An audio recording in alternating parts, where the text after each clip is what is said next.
Mga kaibigan, welcome back. Napakarami po nating balita ngayon. Gilas lineup sa SEA Games nilagas ng Thailand. 4 na lang matitira sa Final 12. Mga bata na daw po ang ipapalit. May chance pa ba? Si Remy Martin, Gomez Deliano at Troy Rosario. At eto, pag-usapan din natin ang Day 1 ng World Cup qualifiers.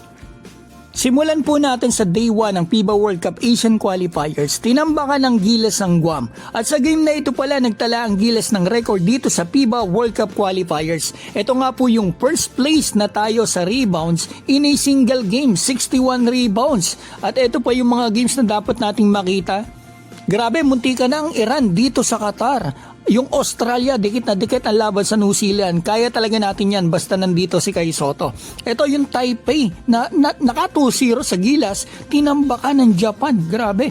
At ito, yung major upset sa Day 1 mga kaibigan. Yung China pinataob ng Korea kahit puro local. Walang naturalize. Ang China may mga ex-NBA, Sochi at Pan Boseng.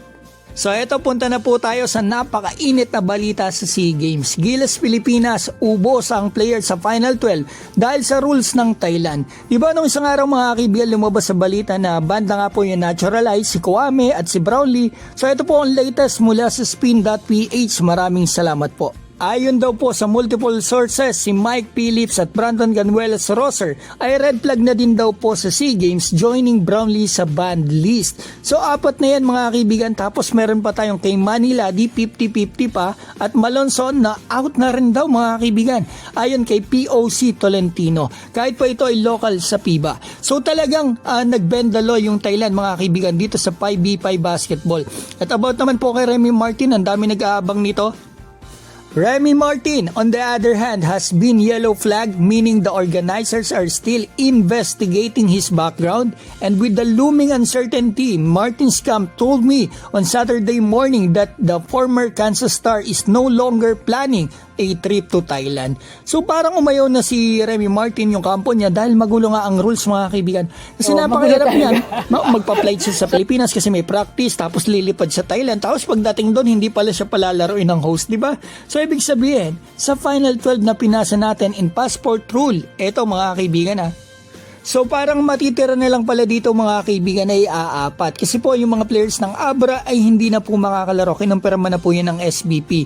So matitira Ravenna, BJ Pre, Wright at Parks. Hindi pa natin alam, baka mamaya meron pa silang alisin dyan, di ba? So dumagdag naman yung reinforcement si Robert Bolick, Trotter at Malonzo na out na nga daw sabi ni POC.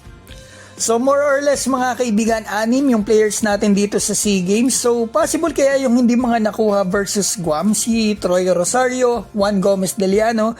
Mga kaibigan, ang sagot po dyan ay mula mismo sa kaibigan natin sa SBP. Mukhang negative mga kaibigan, conflict daw po sa schedule. Sa PBA yan mga kaibigan. So ibabalanse daw po nila mga kaibigan ang team para mabigyan ang mga batang players ng exposure. So malamang na malamang yan NCAA at UAAP na hindi nakapasok sa playoffs. Gusto ko yan mga kaibigan, honestly, mga bata na local. So yan mga kaibigan, alam ko marami po kayong gustong sabihin. I-comment nyo na po dyan sa baba. At sana i-like nyo naman yung video ko at mag-subscribe po kayo sa akin mga kaibigan. So ito, habang kayo nagko-comment, shoutout ko po si Samuel Salinel, Mami C, Alan Fam Manila, JB Santiago, Ashu, Robert Gercayo, Jose Milos, RJ Cabiles, Coach Haji, Edwin Basadre at Julito Ladisla. Mga kaibigan, maraming salamat po.